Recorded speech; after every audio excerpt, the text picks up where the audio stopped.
sarkanais stūris. Jānos Žava. Sagaidām ar skaļiem aplausiem.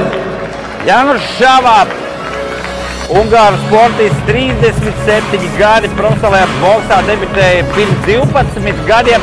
Ja viņa karjeras sākums nebija tas veiksmīgākais, pirmie 16 dueļi beigušies ar neveiksmēm un pirmo profesionālo uzvaru viņš izcīnīja tikai 2022. Gada septembrī, uzveicot Zoltu Mazeju.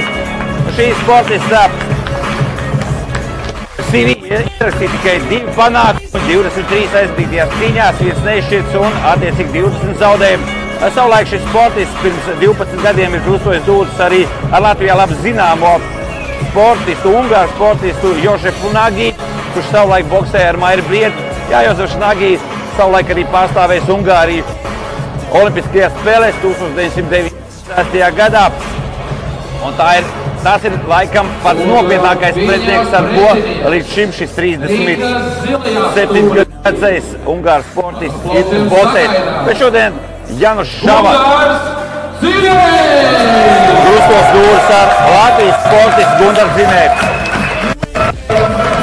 Šī gada sākumā Gundaru Zinējs aizvadīja vienu amatieru cīņu, kurā fiksēts ir neizšķirts un tagad atkal savā uzņēmumā sāk ieglāt. Izgatavot zobu protēzi. Trenējis pie trenera Reļa Morozova. Pēc šķirts. Pirmais treneris Pēters Petrovs. Jānos!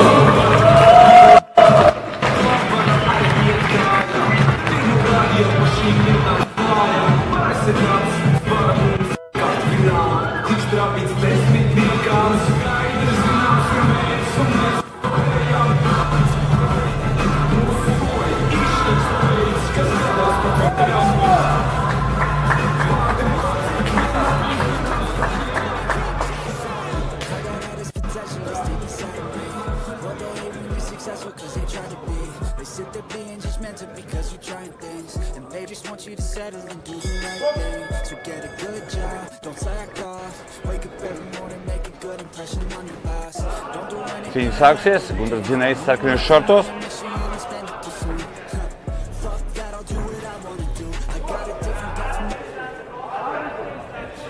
Šī viņam ir debija profesionālajā boksā. Tāds spēkošā cīkstēšanās. Jūtam, ka Latvijas sportists ir fiziski ļoti spēcīgs.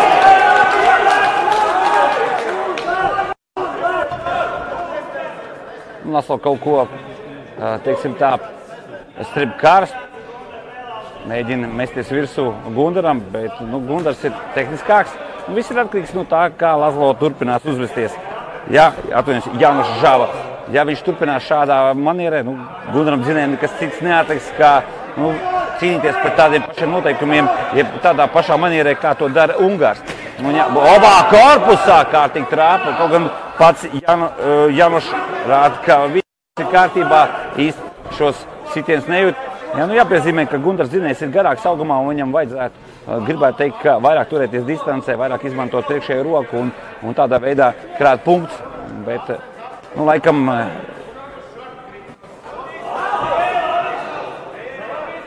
Gundars ir, teiksim tā, iekarsts jau no paša sākuma, jo Ungārs, redzam, iet...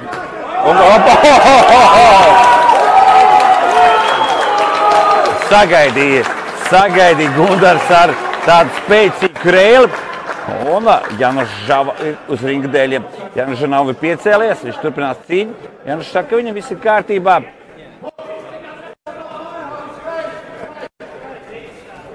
Zem nolaidz galvu ir Ungārs. Te izskatās, ka viss ar to arī tiem beigsies.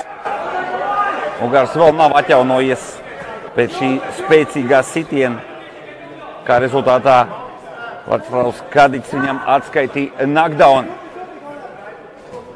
Daudz spēkošanās, daudz stūcīņas. Manuprāt, šobrīd nevajadzīgi. Gundars ir fiziski spēcīgāks, viņš ir atletiskāks, viņam ir, zināms, ka sitiens arī ir jaudīgāks. Bet Gundars, viņš pieņēma spēles noteikumus, un pēc šiem noteikumiem viņš viņš ir labāks. Viss. Neapmierināts Jānis Šāva. Viņš uzskata, ka viņš varēja turpināt cīņu. Viņš saka, ka viss bija kārtībā. Un neapmierinātība, protams, ir viņam, bet nekas nemainīsies. Tu vari protestēt, vismaz pagaidām nekas nemainīsies. Tev, protams, pastāv iespēja uzrakstīt protestu pēc cīņas, iesniegt to Latvijas Profesionālā boksa federācijā. Tad viņi laikā izskatīs, bet es pieļauju, ka rezultāti, es pārliecināts, nekas to arī nemainīsies. Stiprāks bija Gundars Dzinējs, un to mēs arī redzējām. Tur bija tikai laika jautājums. Ja neņemtu tagad, noņemtu vēlāk. Šajā cīņā ar tehnisko nokautu 2 minūtes 30 sekundē uzvar Gundars Dzinējs!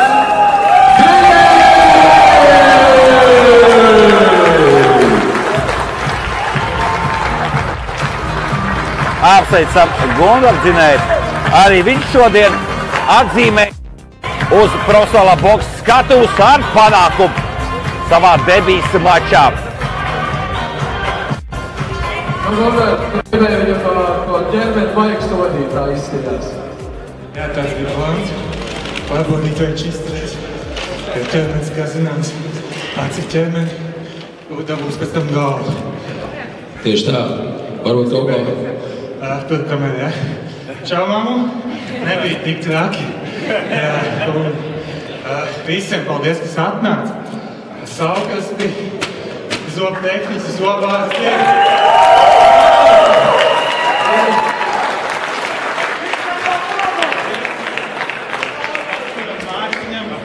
Trēniņi. Viņi man šito aptuveni piedināja. Un, jā. Paldies tev par superīgo performanci!